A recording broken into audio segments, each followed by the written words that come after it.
Thank you, David. Thank you for the kind words. To the Chamber, thank you for bringing us together. Mark Dollarville, I know you've worked hard on this for a couple of years now. Thank you. All the sponsors, thank you for bringing us together and allowing us to have this conversation. It matters that you're having this conversation over the next couple of days. You will bring to us in Tallahassee some valued ideas and help us navigate again the road ahead to keep making markets solid. So a real pleasure to be with you today. I also want to say something else. As David mentioned, I was first elected to the House in 2015, or excuse me, in 2000, and so it's been 15 years.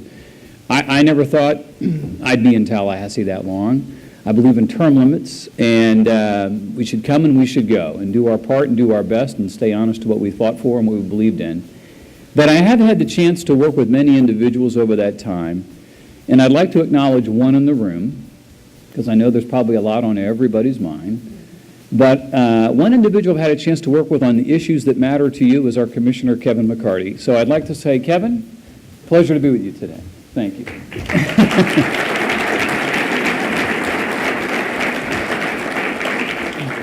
So let's just have a quick conversation. I know I'm only an early part on your agenda, and I know that I'm not one of the parts that is to be offering you a panel exercise of things that you would be wrestling with today, but I'd like to take a walk, because what you're going to be talking about over the next couple of days will once again either advance us in the state of Florida to the attraction of capital and the creation of choice for consumers by the fact that your providing services will be a competitive environment and it will be robust. You'll have to sharpen your pencil. You'll have to pick up your game. You'll have to work harder at satisfying your customers. That's what all of us who have the privilege to serve in our capacity are seeking, is to create that environment.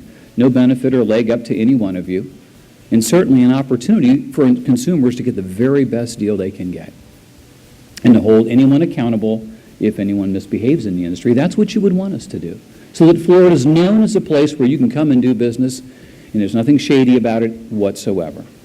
So how about just a couple of things I could walk through for you, and how proud we should be of the efforts that we have made, and at the same time today take note of what is not yet done. I can think back to 2003, and I know many of you in this room were in Tallahassee in 2003. It was a long year. We wrestled with workers' comp. We had, if you remember, the Capitol was surrounded by those in the construction trades, not just big players, but more importantly, small players, the contractor who was the plumber and the electrician, it was the carpenter who couldn't expand the floor of the shop, they couldn't put on another truck out on the road because there was just no way to do it. And all of us were talking about it. And when we saw the debates that year that you know drug on not only through the session, but through a special session in 2003, and came up with Senate Bill 50A in May, all the conversation in committee was, we have to do the tough things right now, make tough choices right now. Why is permanent and total disability in Florida 5 times greater than the national average? Why is more being spent on legal matters than on health matters?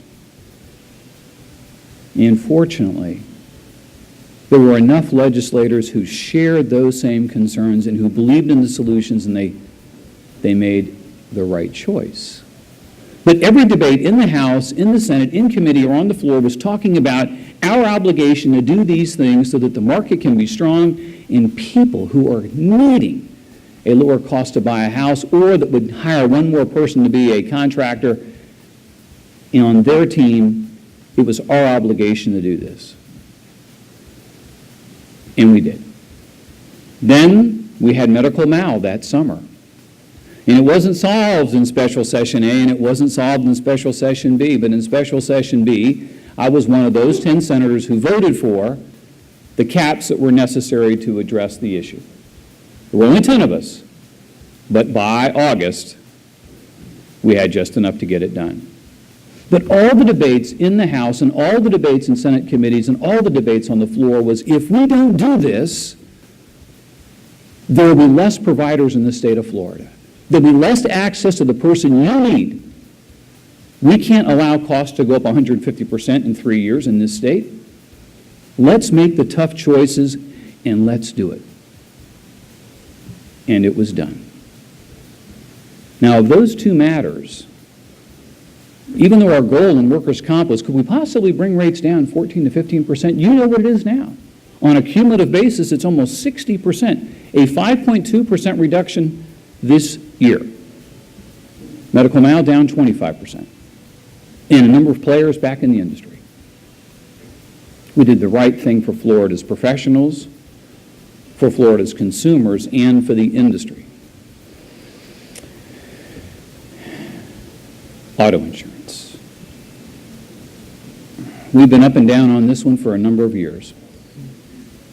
But when I had the privilege to run for this office in 2010, I committed to you, as I did everyone else, I will go after the fraud.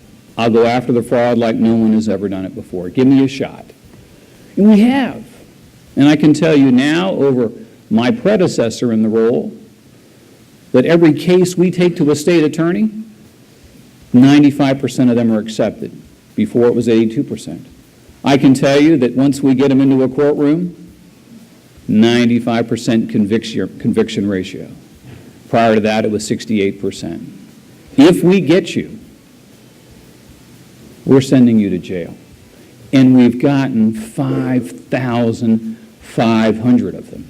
We are arresting 4 people a day, a 62% increase over my predecessor in arrests of those that are cheating the people of Florida.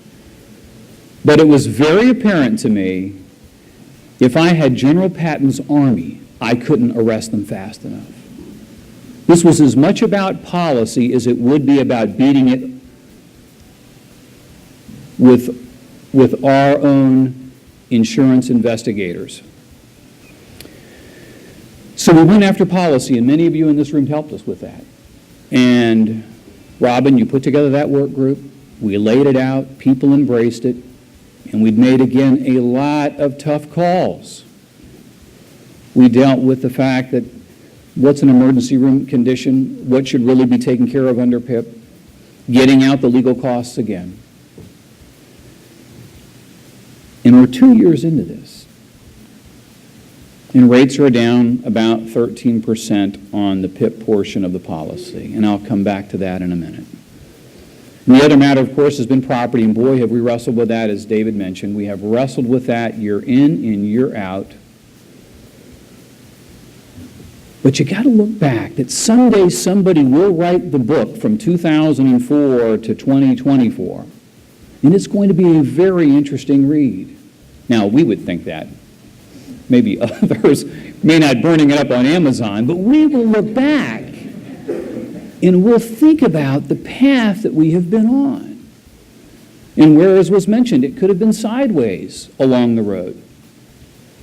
But if you just go back a couple of years, we had 1.5 million policies and citizens with $500 billion in exposure, and the 1 in 100-year event was probably somewhere around a $22 billion event, and there was no reserves to cover it. And today we have almost now down to 600,000 policies and citizens, exposure half that size, and a PML that's probably in the $10 billion range, and we are prepared for it. More importantly is these households that were in Citizens have moved on to private market players. There is a question that remains, however, and it's a question that keeps getting asked. Are these players that will be there after the big one comes? They look at this, and just a few years ago when I mentioned you those same numbers, there was only a handful of players in this room, national brand names that everyone knew across the country. They knew your television ads. Collectively, just a handful of you had 40% of the market. Today, you represent about 17% of Florida's market. Those Florida domestics are about 70% now, market share today. So we have a responsibility to the public, as this story keeps being told, that in fact these players are well capitalized, well managed, and they'll deliver for the consumer in their time of need. That's our responsibility, and I hope that you share that same obligation, that that's a story that should be easily told and not a mystery for market. So to that end, I just want you to know that I have asked Commissioner McCarty a couple of things that he and I would be working on over the next couple of months. The aspirational goal that so many of you were concerned about, and I know when it was placed into the PIP bill, was that we could get rates down about 24%, 25%, if all of these things are implemented. So my question to Commissioner McCarty just recently was, why aren't we there? Is this the year? And I appreciate the Commissioner's acceptance to respond to me. What's it going to take? That he would look across the rate filings and be able to come back to me and share, I think we're close, or this is the year, or this is what's keeping us from getting there. Or, in fact, there are other cost drivers that now seem to be presenting themselves in the rate filings. And just validate all of that as you're required to do, and let us know. Because those of you who are in the room, who are in the auto business, who might be deeply interested in PIP being with you for years to come, I tell you this, the wait is over.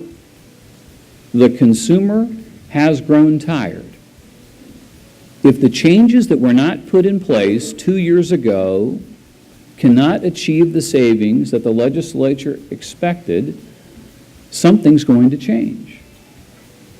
And it should just be all clear, fair warning that that's on the horizon. I have asked, and you've heard me ask, for people to be patient. Allow for the changes that we worked on to be able to materialize and become manifest in the rate filings. It's time. You may or may not share my opinion. I'm telling you it's time. And I hope that what we will see over the next 12 months is, in fact, if it is not going to get us there, what other changes are necessary to get us there? The other thing I've asked of Commissioner McCarty would be this,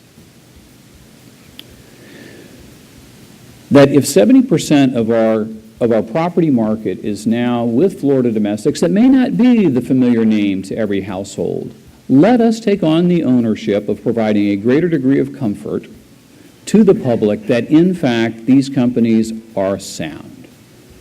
They wouldn't be getting a license and they wouldn't be allowed to do a takeout if that were not the case. So let's create a stress test that we can make public, that can show the process that we have put these companies through so that you can have the confidence. So when a takeout letter comes, when you find that you are entering the clearinghouse, that should not be a moment of great anxiety for consumers, but you know that it is today. Let's take that off their back. So we press on to this year, to this new year, and you all will begin to wrestle in the conversations over the next 2 days as to how you can assist the public policy makers in fine-tuning, in adjusting public policy, and let me just say it for you so we can all say it with a straight face. I know you'll have industry, you'll have specific company goals in mind when you speak to those initiatives. But in the end, it's all going to come back to the same way we navigate to the finish line. In every House committee and in every Senate committee, the debate will be about how these initiatives, how these ideas will create a better environment for a consumer to have choice in the best possible deal that they're choosing. Maybe the more expensive, maybe the less expensive, maybe more coverage, maybe less. But that's what they'll be debating. So when we look back across this 10-year history of all that we've done to get comp right, of all the, and I would say it is at risk. The courts are engaged, and if any changes are made, it'll be incumbent and necessary for the legislature to get back in and make adjustments and get this right. All that we did with MedMal, and yet again, the courts have engaged. And they will certainly engage in PIP, and they will certainly engage again in property. But let it be our goal together that all the benefits that we have seen for a thriving medical mal, for what is becoming a very robust, again, property market, in the attraction of tremendous amounts of capital, in a returning auto market with tremendous amounts of interest, let us keep in mind that in the end, the way we can ensure ourselves the long-term great marketplace is that the consumer is enthusiastic about the choices that have been made in Tallahassee. I wish you all the very best. Again, thank you for gathering as you do. Thank you for the time that you're taking. Thank you for the ideas that you'll bring forward. Thank you for building your business in the great state of Florida. Thank you very much. Appreciate it.